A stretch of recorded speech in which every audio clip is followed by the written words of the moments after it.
great evening. This evening, I'm going to talk about a subject that you really can't find any information on, and that is rectal diverticulitis. Now, if you try to look up any information on it, you'll find it's only like 0.1% ever have that.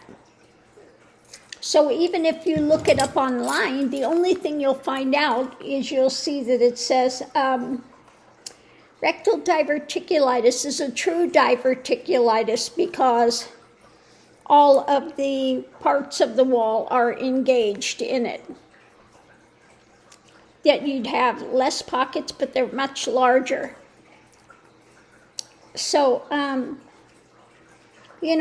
asked on one of the YouTube things, this guy that's a surgeon for 25 years that talks about diverticulitis. And I said, well, could you talk about rectal diverticulitis? And he said, well, I don't even think that's a thing. I said, well, it is a thing, And he looked it up, but he said in 25 years he's never seen it, he's never heard of it, and, he did look it up and he said, oh, yeah, it is a thing. So, I wanted to talk a little bit about it because just simply there's nothing about it. And so I'm going to tell you my story of what the symptoms were, what happened, etc. Now, I was getting ready to do car life. I was going to, I bought my Prius V, had it all ready to go. And as soon as I got it registered, I was going to hit the road and go on my adventures. Well, I got it finally registered. It took a few months to get through paperwork. And the next morning I woke up and it was in absolute extreme pain and was having, when you get a cold and your nose is running, like that type of a mucus. It was that type of mucus that was coming out, gushing out of my lower end, okay? And I mean gushing to the point where I had to put on Depends because, this wasn't a little bit. This wasn't like a tablespoon of it. This was just all of a sudden was having this gushing out of mucus. And going to the bathroom, it was like having shards of glass and razor blades coming out. So, it was extremely, and this was all of a sudden out of the blue. There was nothing before that. Now, if you look at it, they say that it has a lot of the same symptoms as cancer, rectal cancer, but I didn't have any of that. There was no blood. There was no presentation of blood or anything like that. It was just all of a sudden, out of the blue, gushing mucus and just extreme pain of, the last thing you wanted to do was go to the toilet because, again, it was like passing razor blades and shards of glass.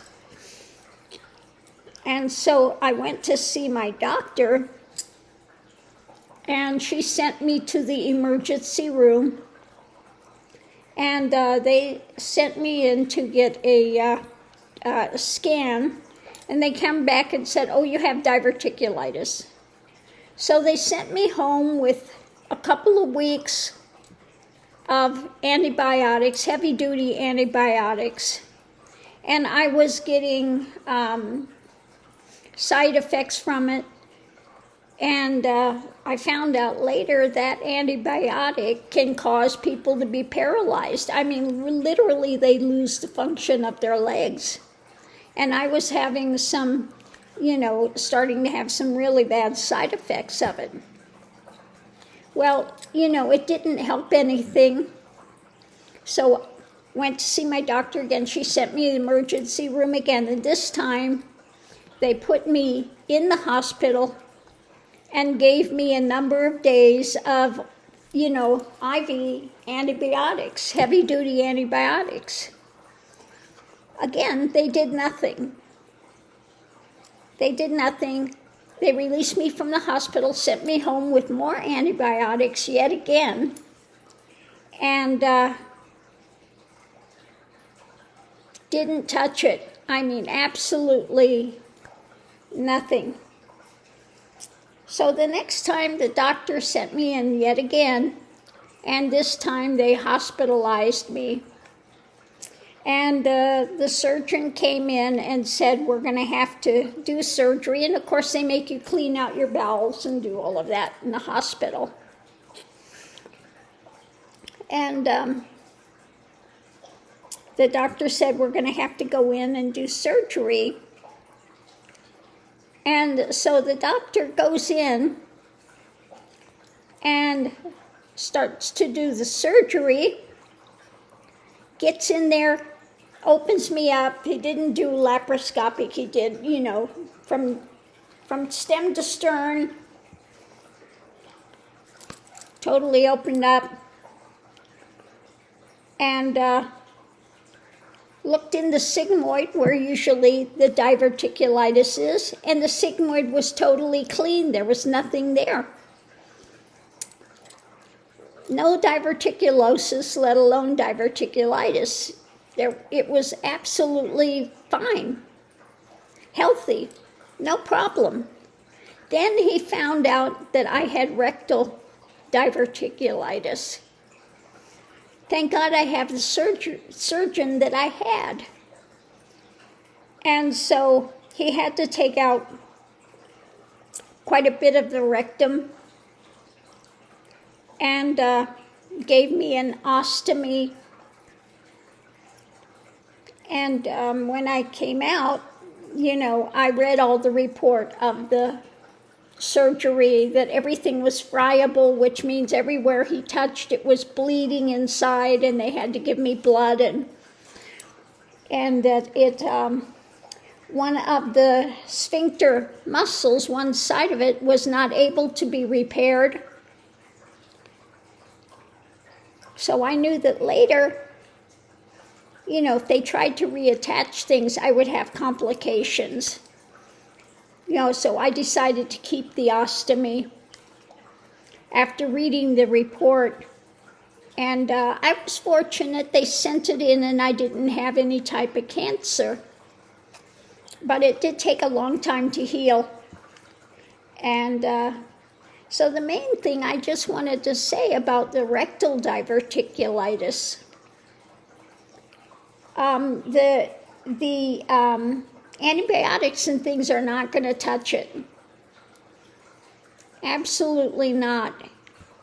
And like I said, the thing that happened with me with it was an immediate, just gushing out of this mucus substance, like like when you have a cold and you get a runny nose, it's like that. But huge amounts coming out, and then just feeling like you're passing razor blades and shards of glass.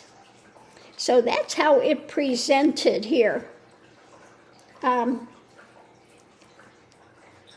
I've had the ostomy now for, it's over a year now that I've had it. And I'm doing quite well with it now. Now that I've found, it might take you a while to find what works for you. It's not going to be the end of the road. Of course, Murphy's Law.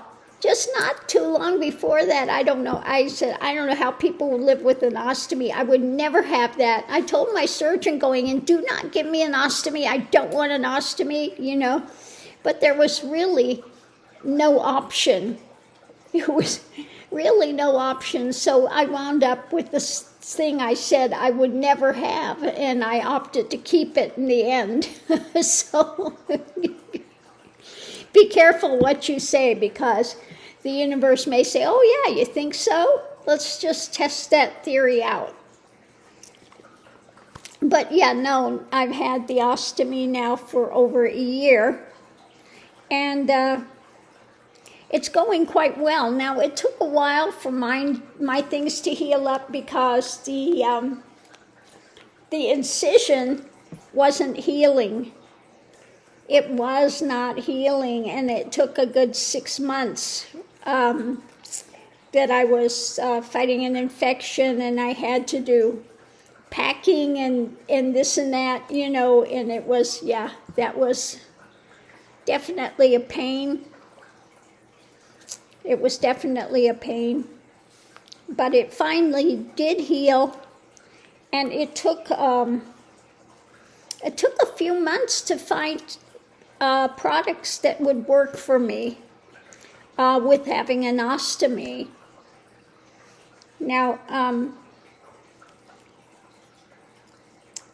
because I have a colostomy, not an ileostomy, the colostomy, it's like flush with my skin, pretty much. With an ileostomy, the intestine is kind of sticking out. But with the colostomy, mine was flush, and then it was actually a little receded. So they were telling me for that I'd have to use one that would push it out. But when I was using that, I was having leaks. I was having difficulties with it. Now I use one that comes from China, and it's just flat. And I have no problem with it all. It works really, really well. And then another thing I found out was just cleaning the area, was using the just to take off the excess adhesive. It actually, when I use that, it does leave a little barrier on the skin. Now, when I use the one to, prime the skin to make it, I would have leakage. So it took a while to actually figure it out. But once you figure it out, then it's very quick. Then it's very quick to change it. It's minimal. But I'm just telling you, if you have to get an ostomy, it may take a while, because when you come out of the surgery, you're swollen and all of that as well. Okay, and your stoma is going to change sizes. So that can happen as well. And then I wound up with 2 hernias. Okay, so that's another thing that you deal with, having hernias. And, I didn't go in to have the hernias fixed, because I found out that when they put that mesh in, it winds up failing, and you wind up having difficulties with it. So I've not gone in to get hernias repaired, because it looks like really in the end you can't repair them. You might wind up having problems with the mesh that they use to try to repair it. But if there is a rectal diverticulitis, if you're lucky enough to be one of those 0.1%,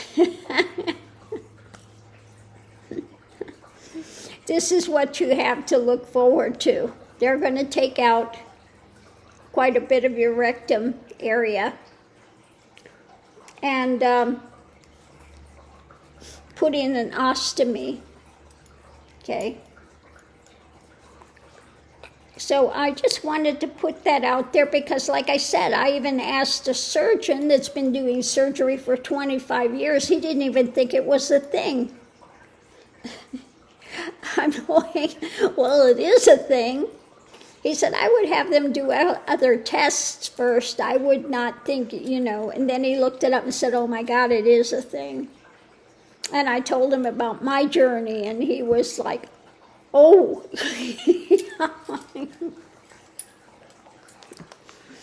But like I said, I was very fortunate. My surgeon was very good. We discussed it afterwards. We talked a lot about the surgery and, what happened with it and all the different ramifications of it, etc. So he was very good with that. And I'm glad I had the surgeon that I had. So anyway, on that note, I'll leave that here.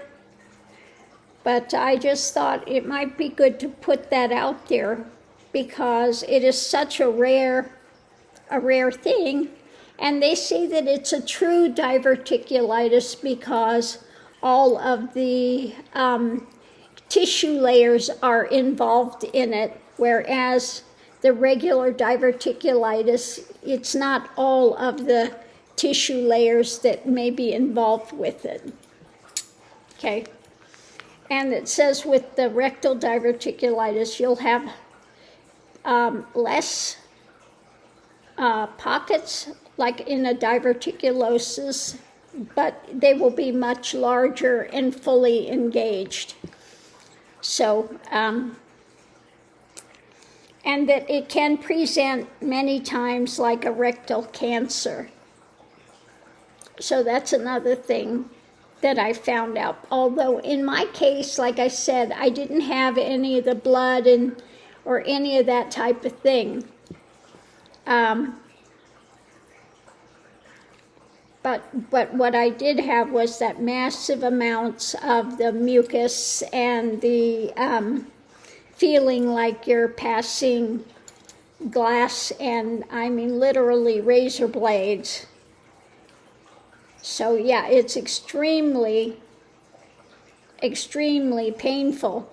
And I was having pain on the side as well. I did present with that, a severe pain on the side. I did have a severe pain at one point. So yeah, I should probably put that out there as well. It hit one time, it hit so bad I could barely walk. I could barely stand up. I had to walk bent over. It was when that pain hit. But then it progressed from that, like I said, to the other happenings. And so, yeah. I hope, that nobody else has to experience it. But like I said, my surgeon went in and thinking it's a regular diverticulitis, and there was nothing in the area where they usually have it. Absolutely nothing. And then found out it was rectal. So on that note, I'll leave that here. And hopefully that's helped somebody along the way. To understand what it is. And we'll see you online.